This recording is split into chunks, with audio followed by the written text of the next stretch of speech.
Hey everybody, welcome to the first ever episode of Universal Basic Humanity. This is a weekly political discussion where I talk about news and events relating to politics and share my opinion on those things. Today we have a lot of good topics for this episode. We have basically, it's the first episode, so I wanted to talk about my beliefs, what I stand for, what things I believe in. Also, I want to talk about UBI, and I also want to cover the Kentucky election for Senate. That part's going to be a lot longer than all the others because I have a very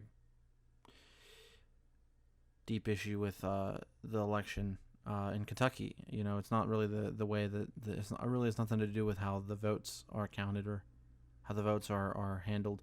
It's more so how the candidates and their supporters are letting it play out. So that's going to come at the end because it'll be the longest portion. So where do I stand? Now, I've never really given it thought of really like what side I take, where I kind of like see myself politically. I know there's different sections of the map. There's four quadrants, but I don't know or haven't really thought about where I stand. And I never really given any thought about politics in general because I never really cared. Honestly, like I never cared about politics. I never cared about elections. I voted in 2016 for the first time, and I never cared about that because, I was told, it was Donald Trump and it was Hillary Clinton, and it was like, choose the worst of the two or choose the best of the worst and lesser two evils, and I hated both of them. Trump and Hillary, I hated both because I didn't think that they represented me or they represented what I wanted. But at the time, I didn't know what I wanted because I wasn't, politically involved. And it wasn't until, 2019, Joe Rogan. See, I was a big fan of Joe Rogan before that. Like, I would just watch his podcast just out of nowhere, just listening to him and whatnot. So I would, watch Joe Rogan all the time. I would only pick and choose whoever I wanted to watch because it was like, I only like certain people on there. I wasn't like a super fan where I would watch every episode. It was just depends on who I liked that was getting interviewed. So I would just pick and choose people that I would like to watch, that I enjoyed listening to. And for some reason, out of nowhere, it was the 2020 election. I was like, this is interesting. 2020 election, what's going on? For some random reason, I don't know why, but I chose to watch the Andrew Yang interview. Now, this Andrew Yang guy, I never knew who he was. I knew that there was an election going on, but I didn't know who this guy actually was and what he was doing. And I was like, what's going on? Like, I watched it, and I was like, all right, well, check this out. I started watching the interview, and it was great. He was talking about a lot of things. Like, what really caught my attention was like how, he was explaining how college has gotten so expensive, how the truck drivers are losing their jobs, and how automation is taking over. And that really stuck to me. Like, I didn't. A lot of people think, oh, the UBI. They heard of the free money, and then they joined. It wasn't the money. I heard of the UBI. He talked about it, but I was like, it didn't really catch my attention, which is weird. But it didn't. I didn't really like pay much attention to it. I was like, oh, UBI, okay. But it was really like how he talked and what he explained and how he thought, and the way he spoke. Really, the honest and open man that was being interviewed. I was like, wow, this dude is amazing. And I actually let it sit for a while. I didn't really join right away after that. But that really cemented like some sort of feeling or some sort of like urge in me that it took a while, but eventually I think it was around July. I want to say it was like late July. I had seen him in the first debate. I think it was where was it? Detroit? Was it Detroit? No. Detroit was the CNN one. It was the ABC one. I forget where that one was. It was the very first debate in July.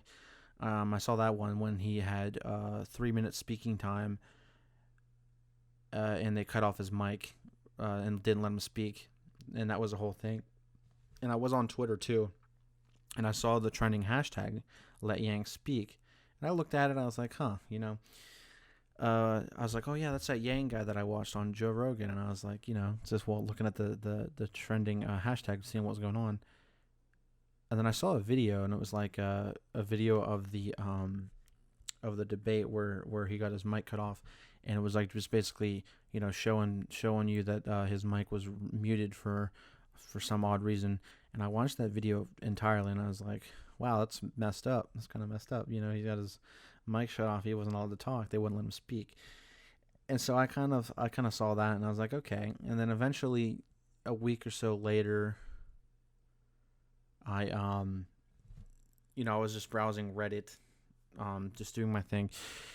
And for whatever reason, I just decided to look up his subreddit. I looked up the subreddit and I joined.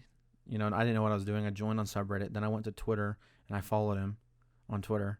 And then after that, it's kind of just took off. It started off just me kind of like being a part of it and kind of just like being on Twitter and just spreading the word and just, talking about it to people on Twitter and stuff. And then eventually I got hooked, and then it became Facebook. I went on Facebook, posted my profile picture and my banner. I changed those, and then I started posting about it. And then I also bought a sticker. I bought a bumper sticker, Yang 2020, my first ever purchase, and that really like cemented my support. And then I really started from there. And then of course, when I started posting on Facebook about it, the UBI and all that stuff, I got a lot of questions, a lot of like question marks, like what do you mean, like what's this about? Even my parents were kind of like confused and kind of like not sure what I was doing. And then I started donating, and they didn't like that I was donating. They're like, well, what are you donating it for? Like, why are you giving away your money to this guy? I'm like, because I believe in the thing. I support him. I believe in the message and the movement. And after a while, it took a while, but after a while, they kind of accepted it, and they kind of like were like it wasn't weird anymore. It's not that they didn't accept it at first. They were just weirded out and like confused. And it was just like a weird thing because I've not been into politics ever. Like, not even when I voted the first time. So they were like weirded out that I was finally into politics. But now I am. And that's all because of Andrew Yang. And I think that he's the one that got a lot of people involved in politics, a lot of people interested in politics and excited about politics for the first time in probably forever. Or maybe for some people a while before they've actually, a while since they've actually voted or even bothered to care about it. Because politics is always used to be the boring thing that no one really wanted to, pay attention to or like talk about because it was just so boring. But nowadays it's all interesting. I think that Andrew made it more interesting for a lot of people, and a lot of people are obsessed with politics because of him. And it's really something because, I think a while back, a lot of people just weren't involved because they just didn't care because it was like the boring thing. They would just, they just show up to the voting station, and they just put down whoever's on the sheet. They wouldn't even bother to research. They wouldn't even do like research. I think a lot of people just didn't care, especially with the young people. They didn't at like back in the day, like 10 to 20 years ago, they didn't care.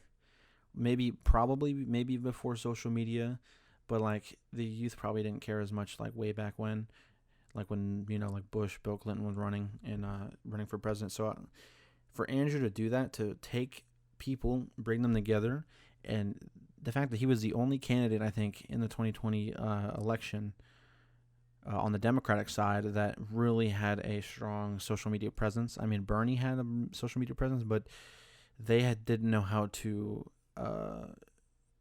take that presence and build on it and use it efficiently and effectively. We knew how to take the social media presence we had, and we were able to turn it into like, kind of like a voice, like, because I think that without the social media presence and us having our group having been more social media savvy, I don't think that there would have been nearly as much coverage of our campaign as there should have been. Like the Yang campaign, there wouldn't have been enough as much coverage if we didn't have that social media presence, especially whenever they screwed us over, with the microphone, the first debate, MSNBC doing their whole thing throughout the entire primary where they just left him off everything. I mean, that was insane.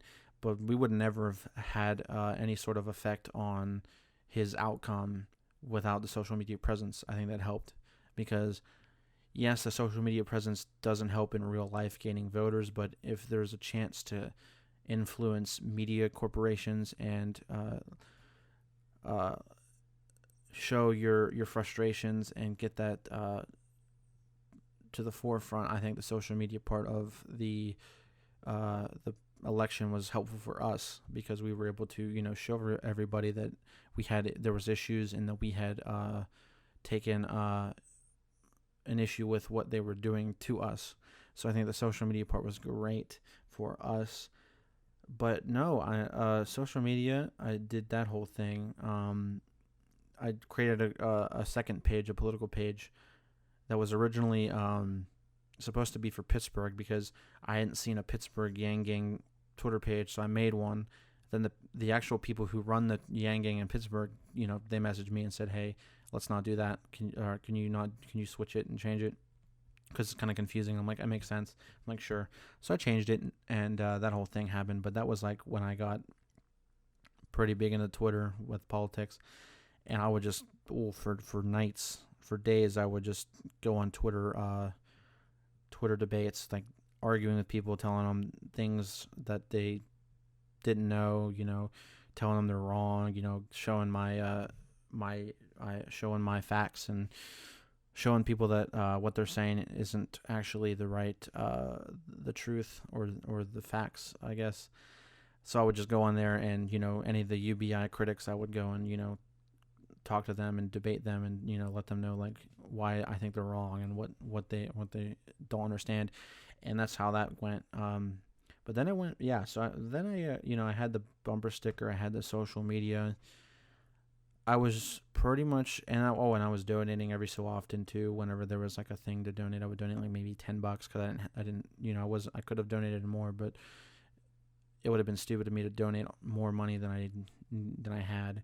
So I just donated, like 5 or 10 every so often to keep up with things. And then I would buy, I bought my first, my math hat. I want to say, I forget when I bought it, but I know I bought it before Christmas. I want to say like October, November I bought it, maybe. And I didn't get my first Yang shirt till like late November, maybe. Late November or late October, whatever month it was. And then I went from there. But no, it was great. The campaign was something else because, I was like every day, like it didn't matter what I was doing. Like every day there was at least at some point in my day that I was checking Twitter, checking Facebook, doing something that benefited the campaign. I went as far, and I'll tell you this, I went as far as buying. No, I got a page. Okay, I got a Facebook page specifically for Andrew Yang, and what I would do on the Facebook page is I actually ended up having to sign up for this thing, put in my information, get a code mailed directly to me from Facebook, put it into the thing, into the settings, and then I could once I got the code into the settings, they verified me, and then I had to go get a form notarized. So I had to go do that, and that was all for advertising. Political advertising. Like if you wanted to advertise with your page that was non-political, you could do it without any forms or any sort of what do they call it, a background check, I guess. So you didn't need like a background check to see if you're actually from the United States and if you're really trying to, because that they started that whole thing because of the whole Russia Facebook thing with the manipulation of ads. So I had to go get that thing all sorted out. But once I got that sorted out, I actually went and took a bunch of fan-made Yang Gang videos, specifically James Treacle's videos. They're great videos. He made like these almost like advertisement type videos that were unofficial, of course. I would take those and I downloaded them in HD quality, about 1080. And what I did is I took those videos and I put them on the page, and then I bought ads. And I would just buy ads, Iowa, New Hampshire, South Carolina, Nevada. I would just buy ads from all the early ground states, and then I would just spend like $10 an ad, which $10 on Facebook. Like Twitter does ads for the lowest you can get is $50, and that does like maybe 1,000. So obviously Facebook is a lot cheaper. You can get ads for $10. You can get like over 1,000 some paid views. So that means it's spread out to certain people. Now I would do these ads every so often, as much as I could. And really, what I would see, I was just an experiment, not only to help the campaign, but just an experiment for myself to see what it was about. But I would go onto the Facebook page and post these videos, and then buy ad space, and then I get mostly negative comments from, like, I know from Iowa I get a lot of Trump people that would tell me that it's stupid, it's dumb, and a lot of angry face reactions on Facebook, and it was, I expected hate, because UBI is definitely something not familiar to the public, even though people have fought for it previously, like Martin Luther King and Thomas Paine. It's still not very well known, and now that people know about it, there's still critics. But I would get hate from those, some people liking it, but mostly hate from like Trump people that, one, didn't understand, and two, just plain called it socialism or communism. I ended up having to delete comments because they were calling it communism and socialism. I'm like, dude, honestly, my policy is usually I leave comments up no matter what they say. But if it's like either threatening or violent or like just straight up misleading, I delete it, because it's not worth being up there, because I'm not going to let misleading comments, dictate what happens.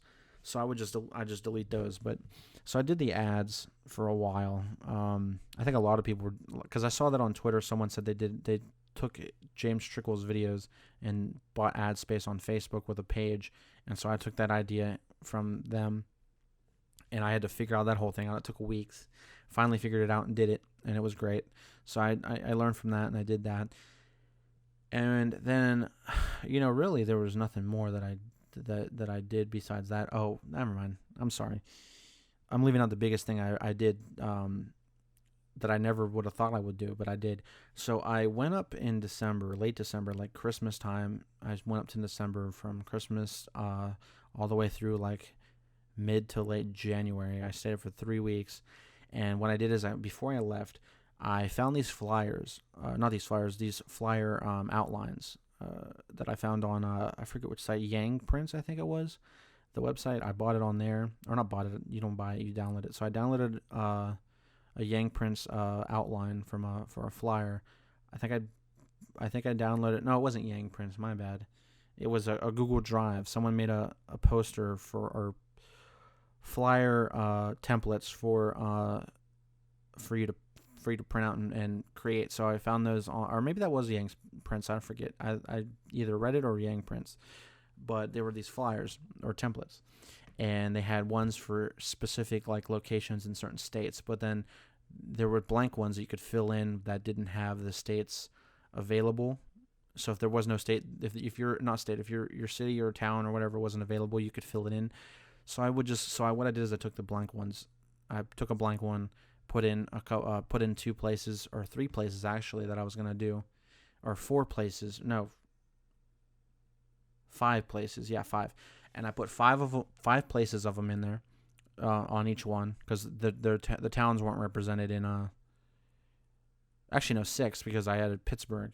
Yeah, so Pittsburgh and all the other 5 weren't represented in the Google Drive link, so I had to make those myself. So I did those. I put the information. They had like a thing. It was like a population. It had like numbers. It was like the total population, and then it would tell you like the population income or whatever percentage. I don't forget what it was, but it was like, it told you like basic information about your city, and it had like facts on there, and then it had like his policies, and it told you like how much money the town or the city would make with $1,000 a month injected into the community. And so basically I went to this website, and they had like this program. You could put your city and your town, and it would give you the information.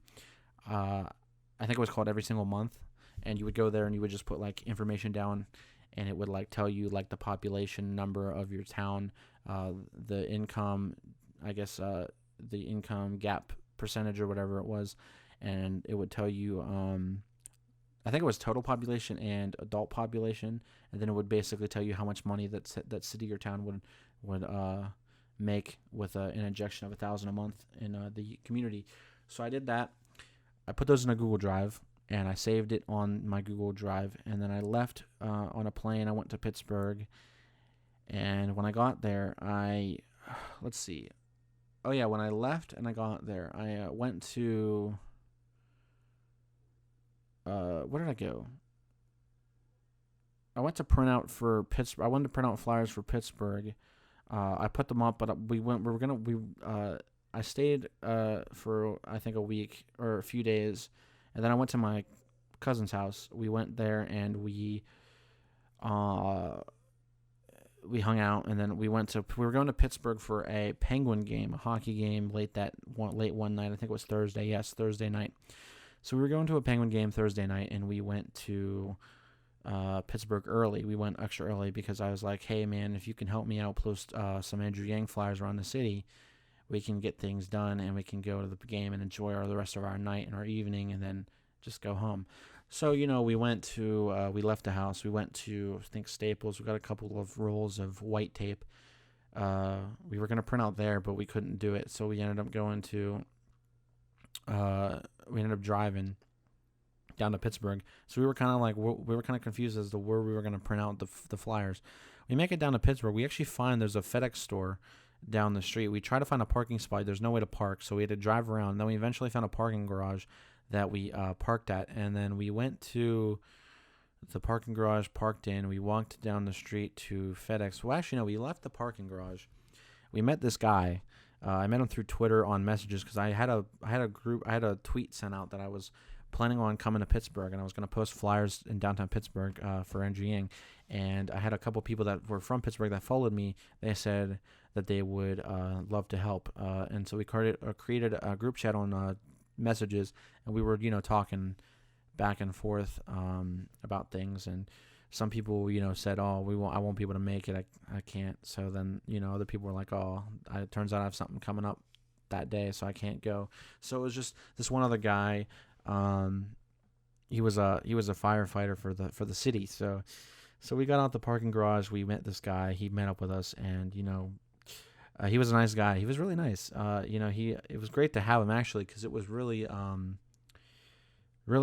actually important that we had him, because without him we wouldn't have made it as far as we did with our flyers. But he came.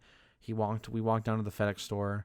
Turns out on the way someone dropped their phone and lost it, so he had to stay back, and they called the phone. He answered, and he had to wait till they came back to give it to him. And so we went down to the store, and actually we started printing them out. We got the Google Drive up and running on the printer, and we started printing them out. So that was great. No, we printed out the one colored one, then we copied in color, and then it was a lot of money, but it was worth it. But he wanted to pay like half of it, so he gave me half, which was nice.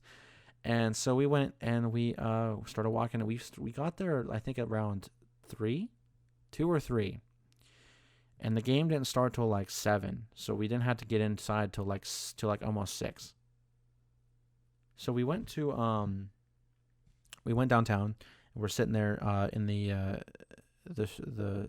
store. We finished copying everything, paid for it, and left.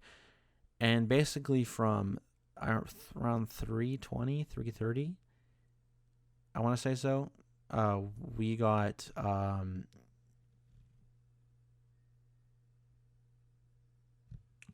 sorry. So we started the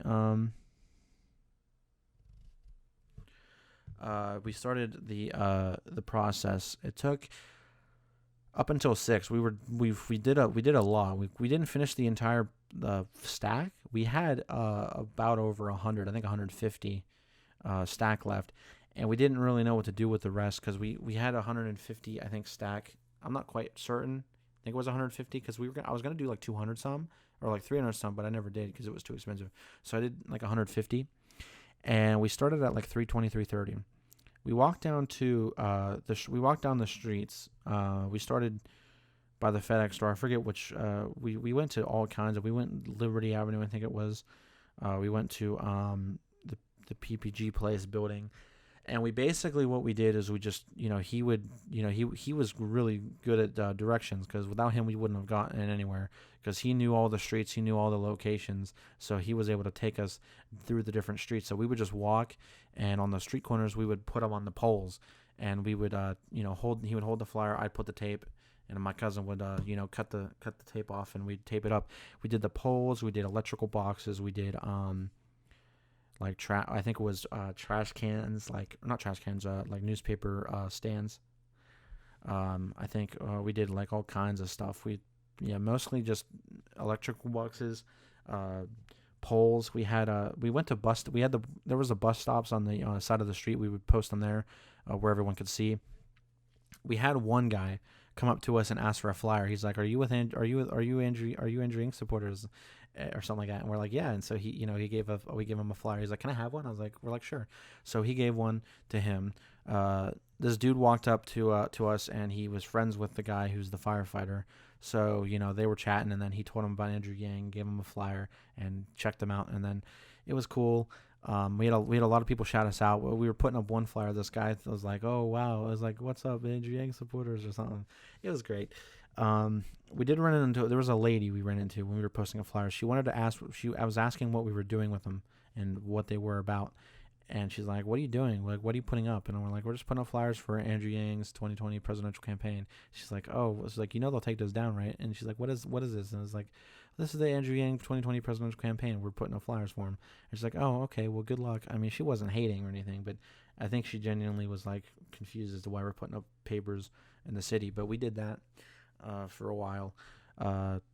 We went through all the busy areas. We just started posting. It got dark. We still went, and we ended up making it back to the parking garage at about, I want to say like 5:40, somewhere around there. And we made it back, and we ended up, we said our goodbyes. We took a picture. Actually, it's on Twitter. You'd have to scroll down my profile a long while, or you could just go to the images. But it's there. It's all of us. We posted the flyers. We got as much done as we could. I think we got. I think we had like 50 left of the flyers. We got 100 done for sure. That's guaranteed. But we might have got a little bit more than that. But we did that. And we actually made it in time for the game. So we went and made it to the game after we posted those, and it was great. It was a fun time. I also did it again. I went to a town outside of Pittsburgh, and I posted more flyers. That's also on my my Twitter. I posted like about 100 of those, or about 125 of those, because it was split between It's basically the same town, but split into like north and south. So I went and posted those around and did those for the day. And then I went to the final town, and actually this time instead of using tape, I had to use tape on the wooden poles and on those, because I wasn't sure if a staple gun was going to work, but I did those with the tape. Then the next town I did it. First day I went with tape, but then I went and got my grandfather's staple gun. So we went and did that the next day with a staple gun, because like, oh, the tape wasn't working on the wooden poles and it wasn't staying on. So I was like, let's just staple it. So I started going down the streets just stapling and posting flyers, and I got stopped by a suspicious man in a car. I didn't know who the guy was. He didn't know me, but he says, "Hey man, look, you can't be doing that. You got to go talk to City Hall and see if you can continue doing that." And I was like, okay, that's weird. So I posted to Twitter about it, just saying my thoughts and like kind of like roasting and just being like, wow, okay, like, oh, they won't let me post. That's kind of messed up. And then apparently this guy posted to my Twitter. He replied. He was apparently a councilman for the city or the town, and apparently that was the guy that stopped me in the car, and he found me. I don't know how he found me. I guess I did use the name of the town in my tweet, so he did look that up, but I guess he gets alerted every time someone uses the town's name in Twitter in a tweet. But he found me, and that looked like the guy from the car, because I couldn't really tell from the car, but he looked kind of like the guy from the car. So I was like, okay, that's the guy from the car, the councilman. But luckily he stopped me, because I probably would have got arrested or at least fined or something for doing that by the cops. But at least I got off with a nice little warning from the councilman. So I managed to escape that. So I did those, and that was great. I got to post them up. Was able to do all these things with those, and that was really the last time I actually did anything for the campaign, because as soon as I got back, like late January, that was about a few weeks out from the caucuses, and so I was just kind of like, I'm gonna wait till the caucuses are done to see how we do, and that'll depend on whether I purchase more supplies and start campaigning a lot more heavily, because I was like, I just want to see how the Iowa caucus goes, because I'm not sure if that's going to help us or hurt us, because I don't want to go dive in and spend a bunch of money and then not be able to do anything, because the caucuses are proven to be a disappointment. And so the caucuses, they come and it come and goes. We got 5% first round, 1% the next round. I mean, it was kind of disappointing, but if you think about it, that's better than what people thought we were going to get. We managed to get 5%. We managed to do really well in some precincts in the rural areas, which is really nice, and we did really well with those. But overall, we didn't do as good as we wanted to, good as we thought we would. I know we thought we were going to do better than everyone else did, but we did better than they thought we would. So we ended up not doing so good in the Iowa, and then I was like, I'm not going to really purchase. I'm going to wait till after the the New Hampshire primary to see how we do, and then that decides if I even continue purchasing supplies. Like, I didn't stop donating, I didn't stop buying merch and stuff from the store. I still did that, but what really decided if I continued buying campaign supplies to help out and spread the word, that was really like what it took, was to see how the New Hampshire caucuses went. So when those were going down, I think the week leading up, which is right after Iowa, New Hampshire was going to happen, and basically that was like a 1 week rush to try to salvage the campaign, because I know that when Iowa was a disappointing failure in our eyes, it was basically like New Hampshire was it. Even though at the time we didn't know he's dropping, it was like, if we don't do New Hampshire, then what happens? So we went, and it was that week before. I think it was I think it was like Thursday or Friday leading up to the primary. Thursday or Friday, I started phone banking. I never done it before, because I was like, I don't know if I'm gonna be good at it. I don't know if I want to do it, but I phone banked for the first time. I did it for probably like an hour and a half, 2 hours, 3 hours even. And it was cool. I didn't get anyone that yelled at me. No one was angry. Everyone was kind of chill. I got some people that were interested, some people that liked it, but I mean, other people were like, sorry, not I'm voting for someone else, or don't call back, thanks, or something like that. Most people were cool. No one was angry. So I did that. And then we were trying to, like, this was like a last ditch, like, desperate effort with a bunch of people. We were trying. I was watching the Zach and Matt show Twitch stream that night. I remember it. We were sitting there with Matt, and it was like late at night, and we all decided that we were gonna do like this massive phone banking operation where we would try to get thousands of people to phone bank for Andrew before the primary.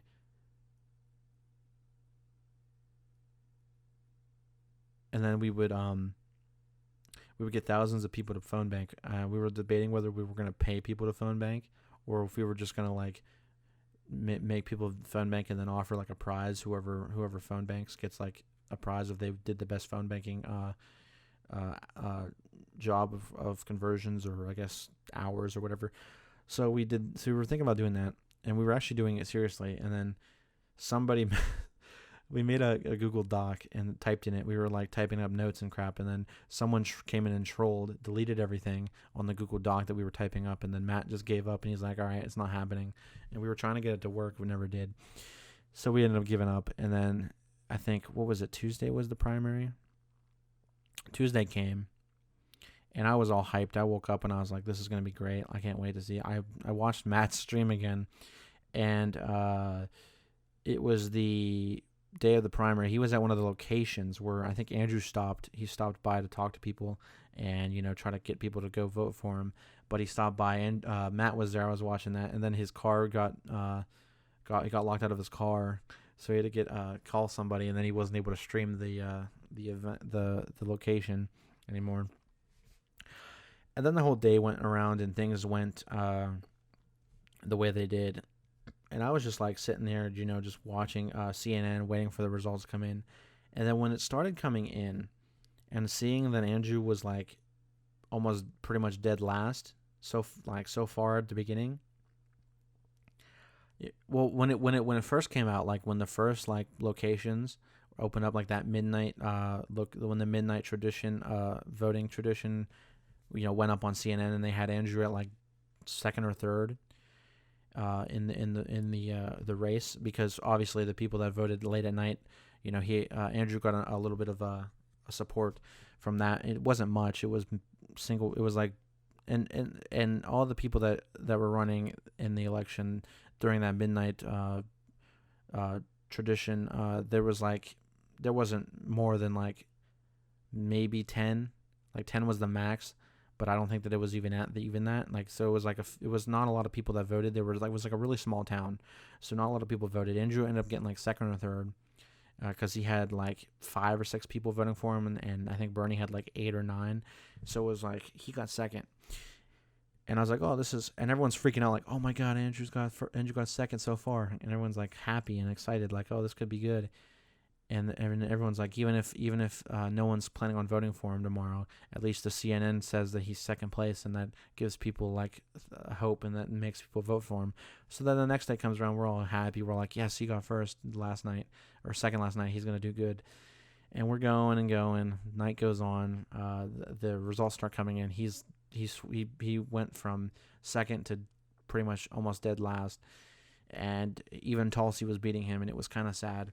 And we're sitting there, I'm sitting there just watching the entire thing, and it was not good. It was not something that I was happy about, because, sitting there watching it, and watching it as it just grows and grows, the number of votes coming in, and seeing him not move. At one point, it was like a toe-to-toe like match between him and Tulsi. They were like back and forth, but in the end, he only ended up getting like 2.9% of the vote, which is like, I want to say like 8,000 people, 9,000 people, which is still a ton of people that voted for him.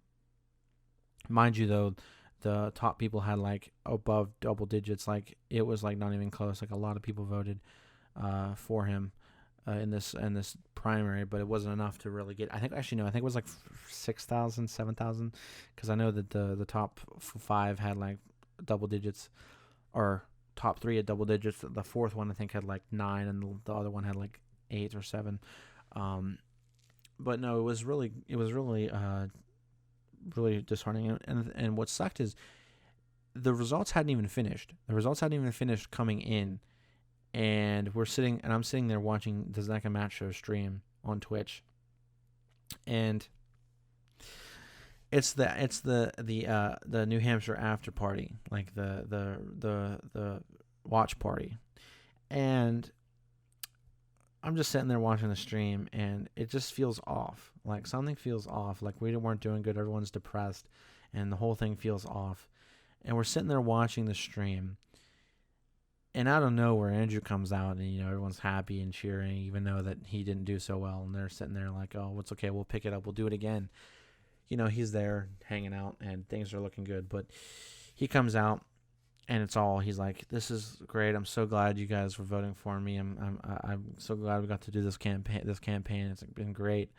I love the support. I love everybody. Basically something like to that effect. And then he says the words that I won't forget. He's like basically like, I've been told by people around me that the math shows, and the math is that they've done the math, and it shows, and I've done the math, it shows that there is no way forward for this campaign. So I am announcing that I will be dropping out of the race. And I was like, I died. I literally died. I sunk, and I was like literally like freaking out. I was panic tweeting. I was panic commenting on Twitch for whatever reason. I don't know why, because Matt couldn't do anything. He wasn't able to save anything or fix anything. But I was panic tweeting, panic commenting, and I was just not at all happy. I was really depressed. Not depressed like, kill yourself depressed like, oh, my life sucks. It was like the one thing that kept me going that kept me happy, that kept me hopeful, the one thing that made me wake up every day and want to do something and felt like I was making a difference, the one thing that did that is gone. The one thing that I put most of my time into, and what really made me feel like I had a voice, like I had a real part in a movement, I guess. It was gone.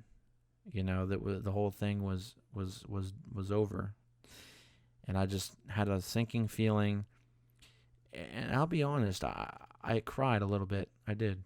I don't normally cry for things. I kind of had a moment, and I just cried. I was like, because this wasn't about me.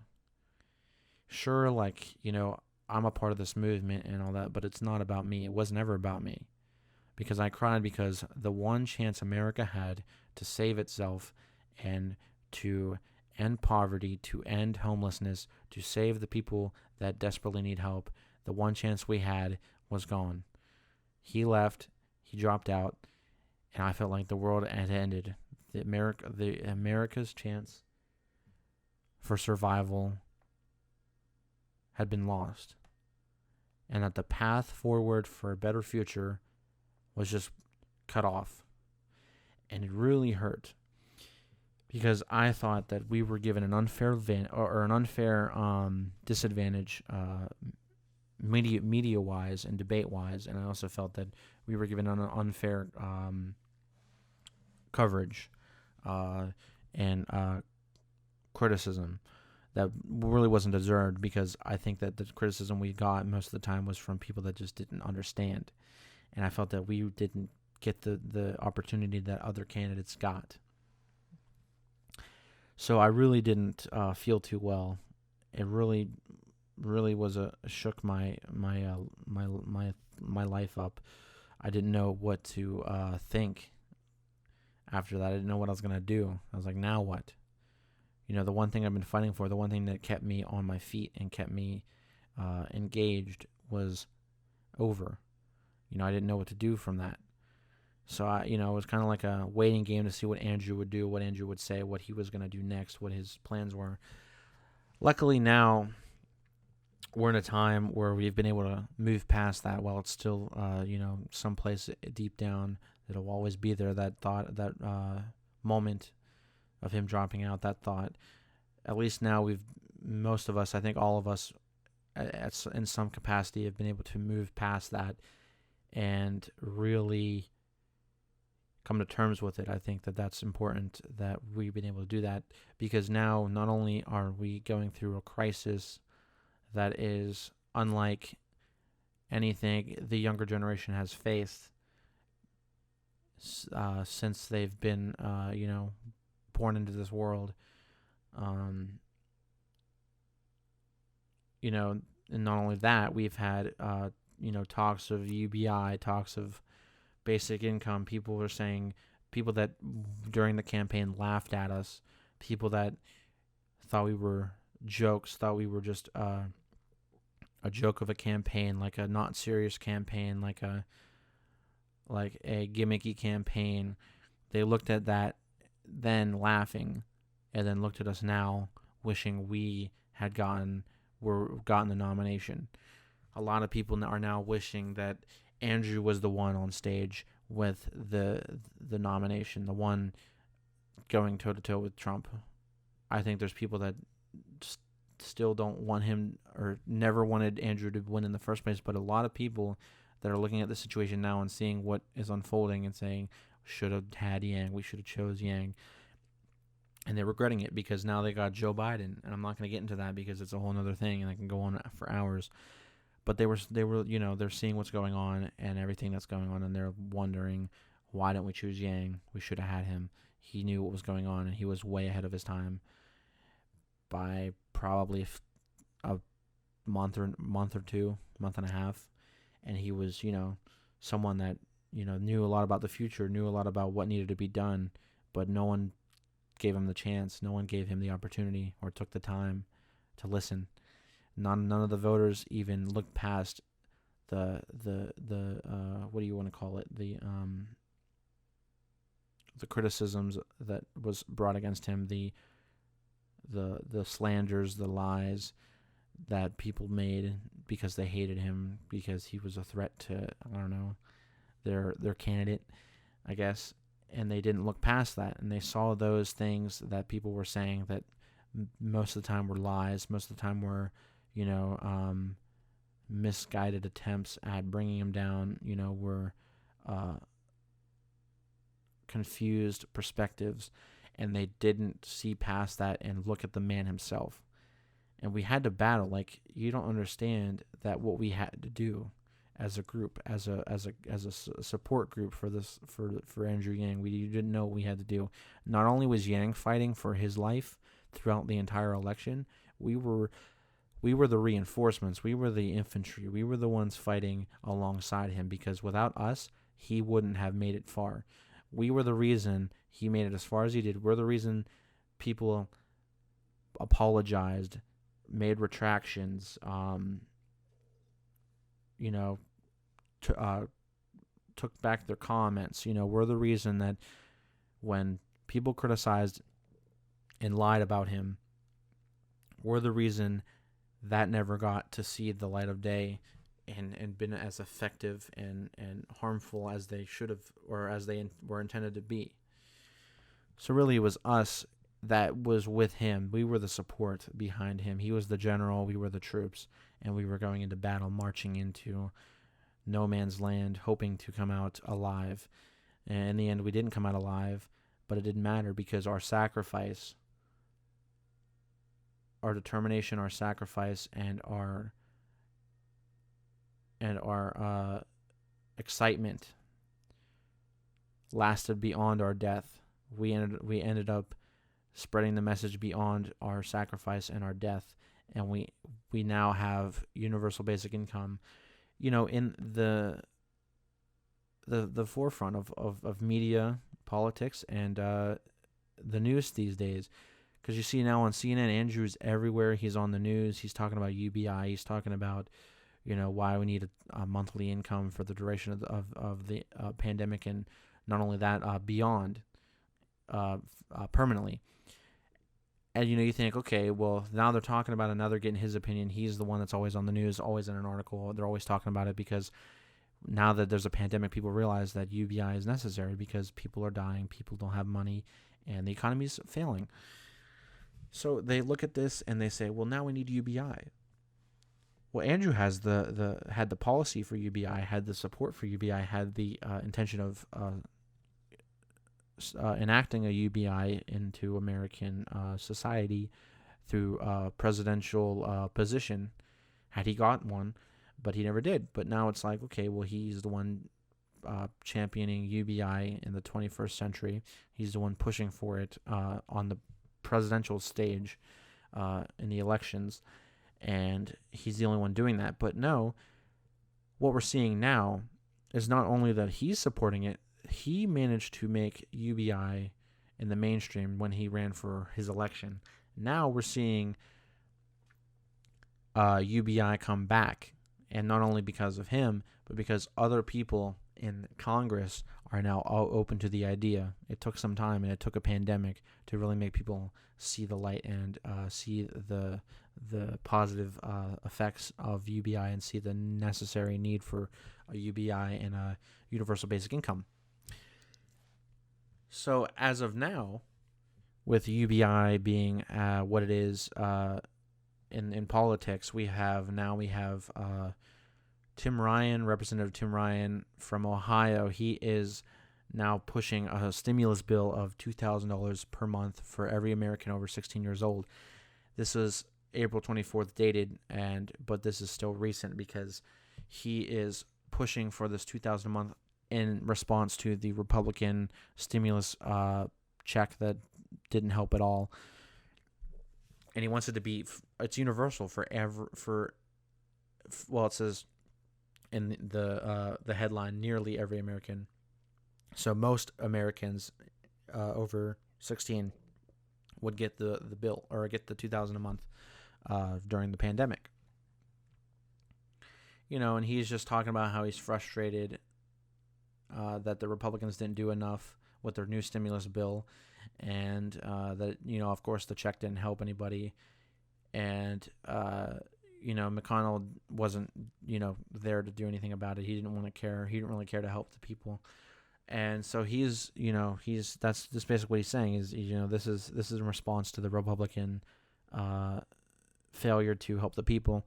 He also has Representative Ro Khanna from California, who is also co-sponsoring this bill of $2,000 a month UBI for the pandemic, which is great. And it even came out recently, I think, in a tweet he made. He posted like a clip from a podcast or something, and it said like 71% of Congress or supports. It was either 71% of Congress or 71 congressmen or women support universal basic income for the pandemic, which is great.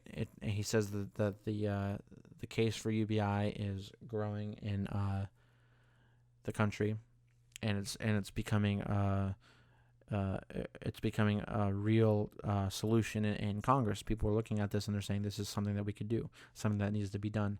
So they're looking at this and they're saying, we could do UBI. More people are supporting it in Congress. So I want to propose a stimulus bill with Ro Khanna co-sponsoring for $2,000 a month for the duration of the pandemic, and that's great. And I don't have a problem with it. I'm glad he's doing that because he even came out in a recent interview saying he's Yang Gang. And he also tweeted at Andrew Yang on Twitter saying that he wanted him to come to Congress and testify before UBI, which is an excellent thing. And I'm glad Andrew accepted, because to get the opportunity to testify for UBI in front of Congress and get that opportunity to share universal basic income and its positive effects and its research and its helpfulness in the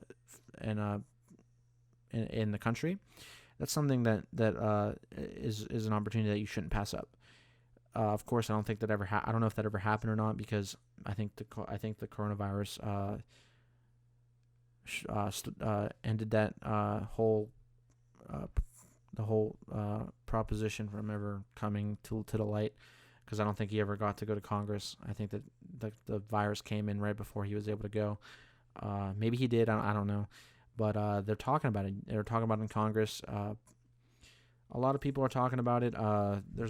We have Kamala Harris, Bernie Sanders, and Ed Markey also want to give Americans a $2,000 a month UBI during a crisis. And mind you, Kamala Harris was one of the people that laughed at the idea of UBI and said that it was, and basically just didn't think it was good and worth it. And now she's agreeing on it. I don't know if she supports it in the sense that she actually cares about helping the people, or if she's just doing it as a political stunt to garner a better image or a better publicity. I think that hopefully, and I hope that she's doing it for the people and doing it to help people, and rather than play politics and use it as a publicity stunt for her upcoming campaigns or whatever she's going to do in the future. But they all want to give $2,000 a month. This is a separate bill, though. This is not the bill that Tim Ryan and Ro Khanna want to give. This is a completely different bill. This one is separate, but I think it's basically the same, except for the fact that this one, the money would go to every U.S. resident making up to $120,000 with payments to parents of $2,000 per child. So it's not going to go to anyone that's making above $120,000, which is not good. In this case, it's not good, because let me tell you something. If universal basic income is not universal, then what you're seeing is more bureaucracy. It's more means testing, and that also extends the time it takes to get people their support and their stimulus.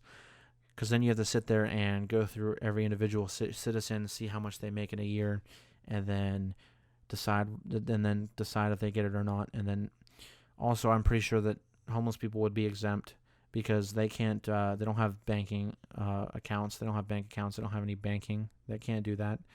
So they wouldn't be able to there would be no, and they don't file taxes. So there was no way that they would be able to get it. You can't just give it to them, which is why I agree with Andrew Yang's position when he was running. Obviously, that we should take post offices, turn them into banks. so they can do basic banking, so that way homeless people can set up their banking accounts and get their UBIs every month. But this bill says that they would give 2,000 to parents of give up payments to parents of 2,000 per child for up to 3 children. So this doesn't give it to. Oh, so it would just be 2,000 for everybody, but then it would be if you have children, you get more money. I see. Okay, but it's not universal. Clearly, in this article, it says it's means tested. It's not universal. They're only giving it to certain people and certain levels with certain levels of income. So it wouldn't be universal, and it wouldn't be like immediate.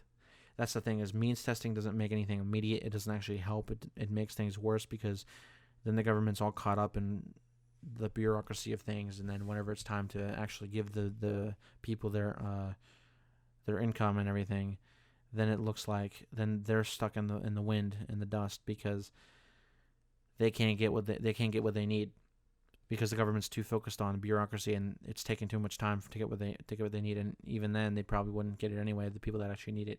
So it's kind of annoying and kind of an issue that it's not universal. Bernie Sanders, of all people, I would think would want to make it universal, but apparently not. It's kind of annoying, but Bernie was against UBI anyway. After coming out for it in 2017, he switched positions and decided that an FJG is better than a UBI anyway. But that's a whole other thing. But that just proves my point that he clearly doesn't care about universal anything. He wants universal health care, but universal basic income?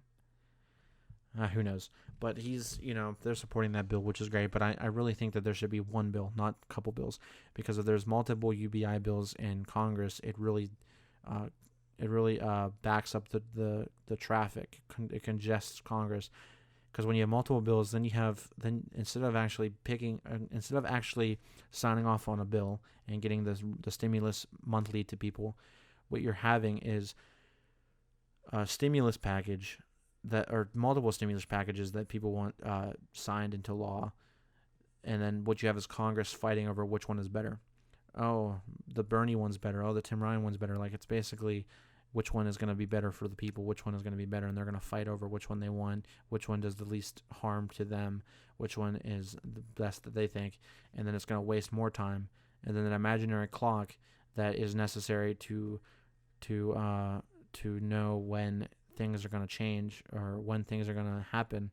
That clock is adding up time, and that adds more time to the imaginary clock, and then eventually you never see the stimulus package for the people, the $2,000 a month stimulus UBI, and then no one gets it. And then it's like, well, they wasted their time arguing over what's what, and they didn't actually get the UBI into the sign into law. So that's what you're dealing with there. And that's why Congress shouldn't be playing politics. That's why I think Congress should be working together. It shouldn't be Republicans versus Democrats. It shouldn't be teams. The only team that we should be playing for is Team America. And the problem is that Congress wants to play politics. They want to fight each other like children, and they don't want to actually man up and be the adults and do what's right for the country. So if they don't play politics and actually play for the people and actually do what's right, we could see a UBI in the near future. But I doubt that's going to happen, because Congress wants to play politics, and even Nancy Pelosi and all those Democrats in the House, they proposed another bill, a $3 trillion stimulus bill. Now, this bill doesn't have UBI monthly payments. I think it has another one-time check, and that's it. A $3 trillion bill, $3 trillion dispersed to every American would be $10,000 in total, or 5 months of a UBI of $2,000 monthly. So that would be $2,000 every month for 5 months would equal $10,000 for each American in total. And the fact that they're not even doing that, and they're taking this $3 trillion bill with like maybe a check for somebody, maybe, and then giving it the rest to like Wall Street or whomever, corporations, whatever they want to do. It's sad. It's really sad, because Congress should be fighting for the people, and they're not. They care about corporate interests over anything else, especially Pelosi and Mitch. But it's not something I want to get into anyway, because I don't want to go off on that, because I could, but I'm not going to. But basically Mitch doesn't care. And, people want to vote him out. People want him gone. So you have this Kentucky election of 2020. There's multiple candidates. There's so many candidates I can't name. The only ones I know are the main four or the main three, and then the fourth sideshow candidate that was kind of included in the last debate, but is proven to not be that big of a candidate. You have Amy McGrath, which I hate. I'll say that now. You have Mike Breuer, you have Charles Booker, and you have Jimmy Osbrooks. And I will say, I have an issue. This is what I'm here to talk about, why I have an issue with the Kentucky elections. I have an issue. Specifically with Amy. I like all the other candidates are great. I don't agree with a lot of the other ones. I like Mike and Charles. They're both great people, and they both have great policies. But the rest I don't really agree with too much. But I do think that they're all better than Amy. And I will say this, why I have a problem is because, you see, Amy, she has way more followers than everybody else. And I know social media doesn't really play a part in voting, because having the least amount of followers doesn't always mean you're going to lose, or having the most amount of followers doesn't always mean you're going to win an election. That's never the case. But the problem is Amy has 411,000 followers on Twitter. And the next one up is Charles Booker with 33,000. Maybe that's more. Last I checked was 33. Maybe it's 36 now, or 40,000. And then the one after that is Mike Breuer with 15 or 14,000. I just checked, it was 14,000. And then Jimmy Osbrooks, I think, has 5,000 or 6,000, maybe, if that.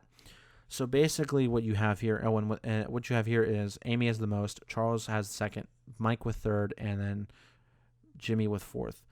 Mike has a total of, I want to say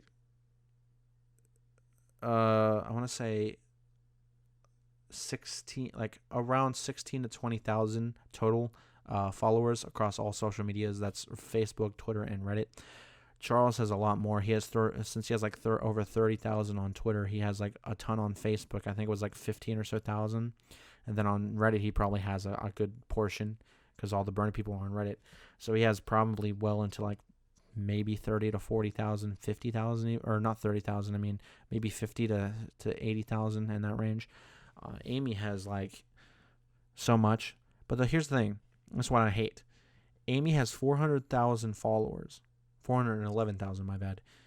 And the fact is, a good majority, I'd say 75% of those 411,000 followers are not from Kentucky. I will tell you that right now. Her follower count is so big, but yet her followers are not even from Kentucky. The only reason she has that many followers is because, one, she's a woman. She's a veteran. She was one of the first ones to announce her campaign alongside Mike, even though, and then Mike doesn't get the recognition. She's a woman. She's a veteran. She's one of the first few to announce her campaign. She's corporate, I'm guessing, clearly. She's a moderate, and she is a Republican light. She clearly doesn't care about really making change, and that's what these Democrats like. These liberal moderates, these Obama, Hillary, moderate Democrats. They don't like change. They don't want people to change things. They just want someone to say they're for something, but don't actually want to do anything about it. So that's why they support her, because she's full of empty promises. She's a Republican light, and quite frankly, she just doesn't have a good policy position, and she's a flip-flopper and a liar. Now I want to get into why all those things are true. So what is going on is you have Amy, who has all these followers, and you look at that and say, okay, well, she's clearly got the win. But that's not true, because outsiders, like the ones following Amy, like I said, that aren't even from Kentucky, are the ones trying to control the election. You have the insiders, and insiders reporting from Kentucky, like insiders, people who live there, are saying that Amy is not popular. No one likes her because she flip-flops, she lies, and she says things that they don't want to hear. Like, for example, here's an article that says that when Amy was asked about Brett Kavanaugh, who was being appointed as a Supreme Court judge, she says that at one point, I'm trying to find where it says, she says, hold on, there was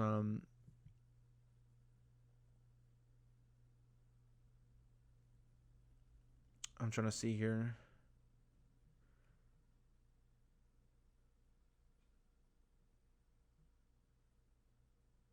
She says, here she goes. She says, I think that with Judge Kavanaugh, yeah, I probably would have voted for him. After the day after she announced her candidacy for 2020. Yeah. So the day after she announced for 2020, she said, yeah, I probably would have voted for him and appointed him as a judge in the Supreme Court. And that's troubling because a woman by the name of Christine Blasey Ford accused him of raping her, or a sexual assault, and it was like a rape. She said that and claimed that he, assaulted her. And even despite that, Amy says, "Well, I agree. I think that her claims are real. Her accusations are real and credible. But I would still vote for Kavanaugh and put him in office, and put him in a position as a judge." Now you look at that and you're like, okay, well, you're a Democrat. First and foremost, you're a Democrat, and you're saying that you would, despite rape allegations, you would still put someone in a position as Supreme Court of the United States. That's troubling. Here's another thing she did. Kentucky miners, they issue a cease and desist letter to Amy McGrath for using them in a TV ad. She takes footage of miners, unbeknownst to them. They don't know that they're being used as part of a campaign ad. She takes videos of them and uses them in a campaign ad to call out Mitch McConnell in August. And then he's saying, basically that's about, the ad's about Mitch not doing enough for coal miners. And they're saying, and now these miners are saying that they were wrongfully included and they didn't want to be in it. And so they issued a cease and desist to get her to remove the ad. And that's an issue because they did not want to be in that, and they all thought they were being.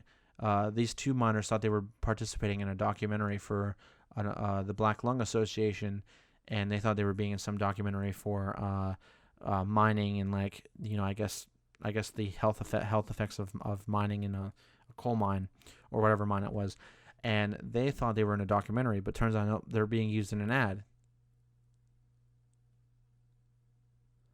The miners said they signed her campaign manager said the miners signed a release form for the ad, and then they signed up to receive her T-shirts after the filming was concluded. And they said that the campaign manager said they were fully informed that they were being filmed for this ad, but according to them, they never knew and they didn't want to be in it. And Mike Breuer on Twitter, he replied to the situation and said that the miners were being exploited for political gain, which is not a lie there, because they said that they didn't want to be in that video and they thought they were being in a documentary, but it turns out they were being used in an ad, which is manipulation, and quite frankly, it's wrong that you're taking these people who are working and you're lying to them, saying that they're going to be in something that they're not in, and then end up profiting off of their likenesses through political gains, and that's not right. And then finally, basically, she's a pro-Trump Democrat, and this is what I've been saying for the past few weeks. She's a pro-Trump Democrat. She's not a real Democrat. Okay, the people that support her are hypocrites. The ones that are the outsider ones that are supporting her, from the ones that don't live in the state of Kentucky, the outsiders, the ones that follow her on Twitter, they're hypocrites.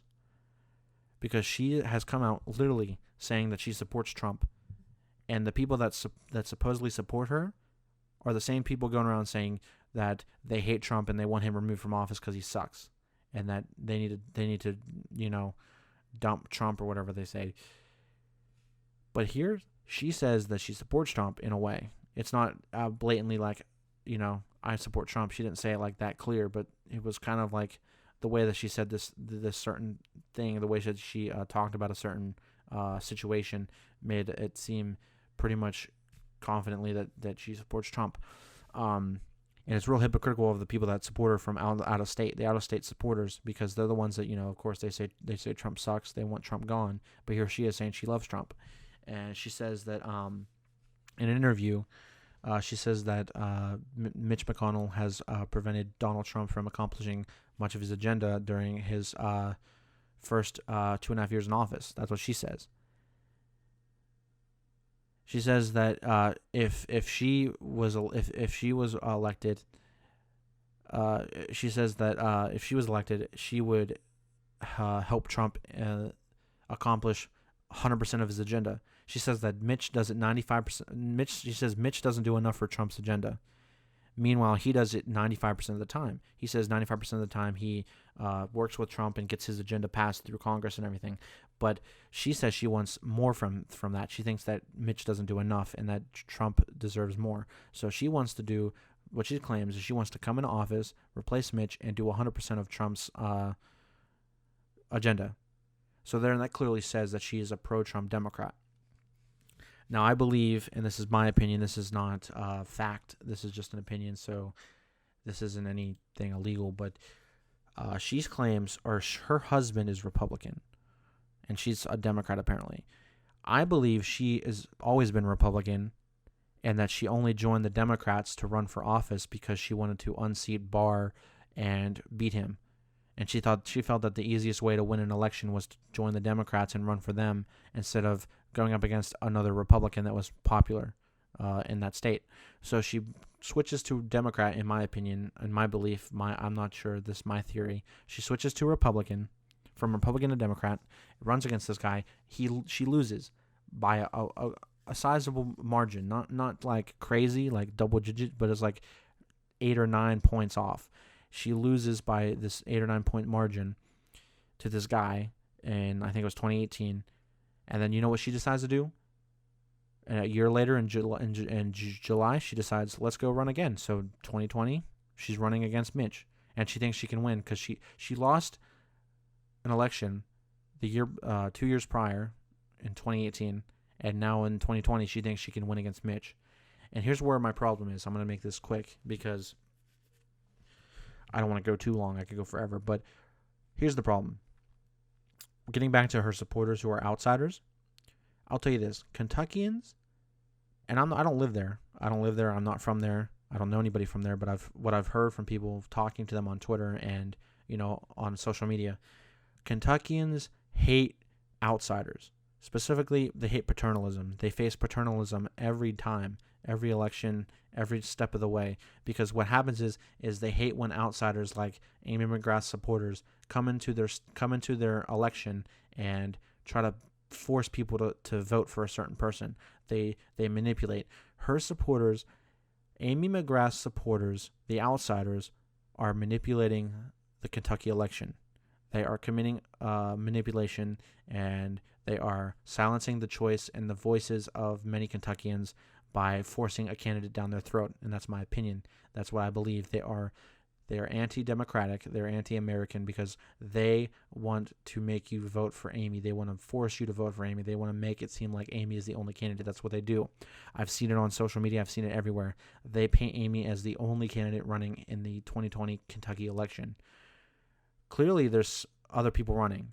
There's a whole long list of people, like 8 to 10 more people running besides her. But what her supporters are painting here is that Amy McGrath is the only one running in the Kentucky election. She's the only one running to unseat Mitch. She's the only one doing this, and that you should support her no matter what.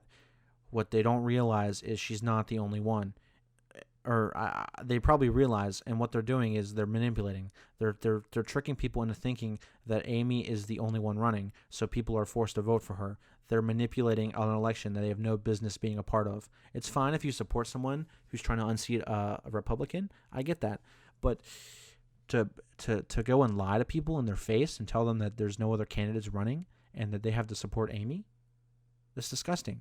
It's insane, because I guarantee, and I know this from a fact, I guarantee that a lot of people in Kentucky don't research the candidates prior, because I've commented in Amy's Twitter feed, and talked about Mike and how Mike is running for office, and I've gotten a ton of people. I got a small number of people come to me and say, I never knew Mike existed until just now.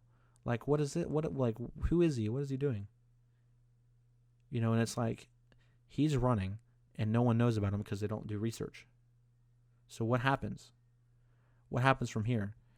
Well, it's going to take a lot of people doing a lot to make him, to increase his name recognition and his popularity, and that's what's going to need to happen. But for Amy, her supporters, they're manipulating. They're manipulating the election. They're taking the other candidates and they're throwing them in the trash and forcing people in Kentucky to vote for who they want. I'm calling you guys out. You're anti-democratic, you're anti-American, and it needs to stop. Let people choose for themselves. Don't go in there into another state's elections and manipulate and force them to vote for another candidate. Because what you're doing is you're taking a candidate that, quite frankly, sucks and making everybody choose only that candidate. Like, and this is their response. This is what they say. They sit there and they say, well, if you vote for Mike or anybody else besides Amy, you're splitting the vote. You're dividing the vote. I'm like, no, you're not. You're not splitting the vote because this is a primary. This is a primary election where people get to choose who they want. If you voted for a third party in November for the Kentucky election, then that would be splitting the vote between the two parties, which it's not an issue. Splitting the vote is not a problem. But what they're saying here is that if you vote for someone other than Amy in the primary, you're splitting the vote. That's a major problem because there's other candidates, and they're not splitting the vote because you're not voting for Mitch in the primary. If you're a Democrat, you're voting for a Democratic candidate. So to say that you're splitting the vote is absurd. It's wrong. It's manipulation. They're trying to manipulate this election for Amy McGrath, and whether she knows about it, whether she wants to stop it, it's up to her. But her supporters, they're open to manipulation. They're totally against they're the same people that are crying and screaming about Russia interference with Trump in 2016 election, but here they are doing the same thing, manipulating this election for the Kentuckians who have yet to choose their candidate. Let them choose, let them decide themselves. Don't force a candidate down their throats that they don't want. That's all it takes. Just shut up. Shut your mouths and let them speak for themselves. Let them choose for themselves. Don't force something down their throat that they don't need. If they want Amy, they'll choose. If they want someone else, they'll choose them. Let them decide themselves. Please stop meddling in the Kentuckians' elections. It doesn't help. It doesn't make you look any better. Because if Amy does get elected and you guys lose, I know for sure you are going to blame the people that didn't vote for her. And you want to know why people didn't vote for her? Because you manipulated, you belittled them, you harassed them and told them that their candidate isn't worth voting for, that their candidate isn't worth even considering. And you made them feel bad, made them feel down. So now they don't want to support Amy because they were harassed and belittled by all the Democrats that support her. So really, it comes down to letting people choose who they want to support. Don't make them support someone they don't want. Don't belittle them and harass them and expect them to come and vote for the candidate that you forced down their throat in November, because they won't. They'll vote Mitch. And if they do vote Mitch and he wins because Amy was the nominee, then you deserve it. You all deserve it, and that's what you get. Because guess what? You don't know how to properly play politics. You don't know how to properly win elections, because all you think needs to happen is if they have a D next to their name, everybody will vote.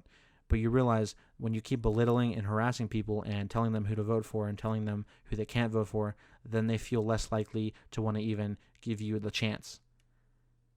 So if you want to go ahead and harass these people and harass and belittle these people and force a candidate down their throat, don't be surprised when you lose. Don't blame other people when you lose, because you know what happens when you lose? You know who's to blame? It's you. You're the ones that are to blame. Even though it may seem, the people didn't come out and vote. Well, it's your fault they didn't come out and vote, because you harassed them and you belittled them and you attacked them and told them that their candidate of choice isn't important, it doesn't matter, and it divides the vote. So if you want to win, let people choose. Because if you don't let people choose, then they'll go with Mitch. They'll go with Mitch and they'll do what they want because they can. And you'll be on the other end deserving everything that comes your way, because they will vote Mitch if you do not let them choose. Because they don't like you. They won't like you after the primary if you continue on your path of belittling, harassing, and lying and manipulating the election. But if you let them go, let them choose themselves and vote who they want, just maybe we'll beat Mitch if it's someone other than Amy. But if you continue this path of forcing Amy down people's throats when they don't even want Amy, Kentuckians don't want Amy, then what's going to happen is the election is going to be lost because people are going to vote for Mitch in spite of what you've told them and what you've harassed them about. So that's just a warning. That's just what's a warning of what's to come if you continue down this path, you outsider Democrats. Because you don't want to, if you really cared about beating Mitch this election, if you really cared about flipping his seat, you would shut your mouths, let Kentuckians choose, and then see what happens. Because if you really want to win, support the candidate with the best chance. Because let me tell you, moderate Democrats will not win elections, especially corporate Democrats. So if you want to beat Mitch, if you truly care about beating Mitch, Democrats, you outsider Dems, shut up and let people vote themselves. Because in the end, it's not about you because you're not voting in the Kentucky election because you don't live there. Let the people choose who they want and let them vote for who they want. That's all that matters because you do not get to choose for them. They choose themselves. And like I said, if Mitch wins because you put Amy up and told everybody to just go screw off because they wanted to vote for someone better, then you're going to deserve that loss. And that loss is going to hurt for years to come. And that's all going to be because of you. No one else's business. It's all going to be your fault, your decision, and it's going to fall at the hands of you because you chose it to happen, and you allowed it to happen, and you wanted it to happen. You wanted to manipulate. You're all hypocrites. That's what you are. But, what was I going to talk about now? I don't remember. What was I going to... Oh, yeah. But, yeah, so what I wanted to also cover in regard to the election is who I support. I support Mike. Mike Breuer, I support him. I've been supporting him for a long time, ever since he announced that he was doing UBI, and then when he said Scott was his policy advisor for UBI, that really cemented it for me. It wasn't even a thing. Now I say I support him. And I'm not like those outsider Dems that sit there and manipulate elections and force you to choose a single candidate.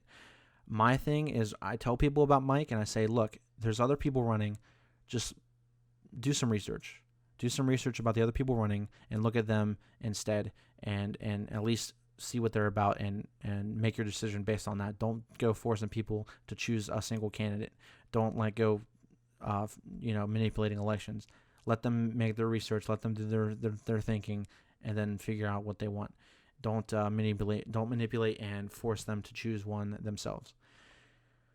But that's what I'm thinking. That's the thing I wanted to speak on is just that I don't think that way. I think that the Democrats that do that manipulation, they're hypocrites. That they're meddling in other states' elections that they have no business being a part of because they don't live there. That's just what I have to say about the entire process. Like I said, it wasn't about the votes, the voting process. That's fine. It's just that Amy McGrath's supporters are hypocrites. They like to manipulate elections. She's a hypocrite and a flip-flop liar, and it's just all a mess. And the fact is she wouldn't be as popular as she is if it wasn't for her out-of-state supporters that continue to lie for her and manipulate for her. But that's it. With that, I don't think that there is anything else you could do beyond calling them out. But I do want to get across, and this is what I just remembered. This has to do with Mike. What needs to happen for Mike to win? We need for Mike. Mike is a necessary win for us. It's desperate that he wins. We need him to desperately win, because if he wins on a humanity first, humanity forward UBI platform, and being a part of the humanity forward movement of candidates, this could be a wave. This could set off a spark that helps Jonathan, that helps Heidi, that helps who else? David Kim, that helps Blair, that helps Felton, that helps what's his name in Georgia? I can't remember his name. The guy in Georgia. Who else? Who else is running on UBI that I forgot about? There's a lot more. I just can't remember the names, but that'll help all those people. If Mike wins his election, this could start a fire. This could start a spark that all the other UBI, Humanity First, Humanity Forward candidates can win.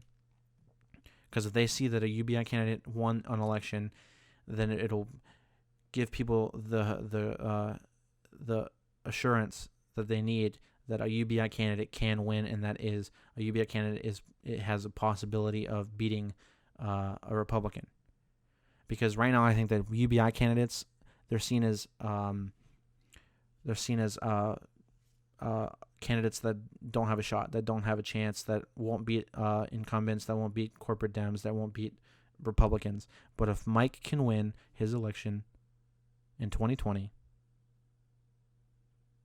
what will happen is that people will finally see that that Humanity First, Humanity Forward candidates, grassroots Humanity First, Humanity Forward candidates can win, and that we can prove to the country that UBI candidates can win and can beat out Republicans.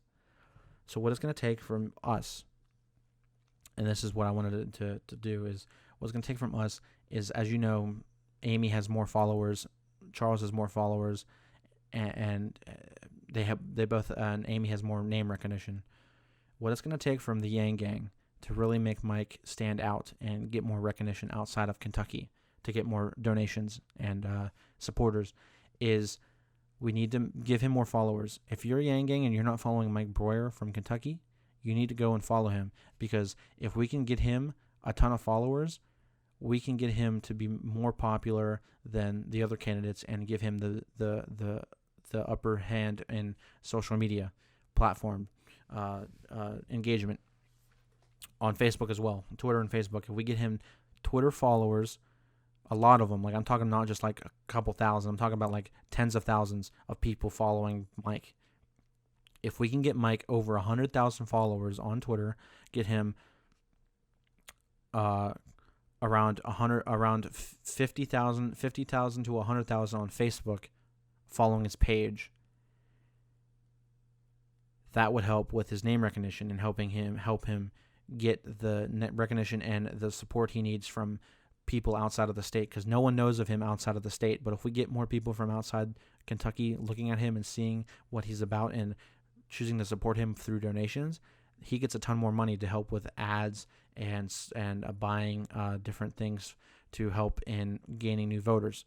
Not only that, I think at some point we need to trend Mike for KY. Mike for KY is the hashtag he uses to represent his campaign. And if we can get that trending on Twitter, number one, we can show Twitter that Amy McGrath is not the popular candidate, that Mike for KY, Mike Breuer, is the candidate that the people of Kentucky want and the people of Kentucky choose to vote for. We need to help Mike get his name recognition up, his follower count up, and everything that he needs on social media, help him grow on social media so that he can have the name recognition and the popularity necessary to fight against Amy and fight back against the manipulation that her supporters are helping push.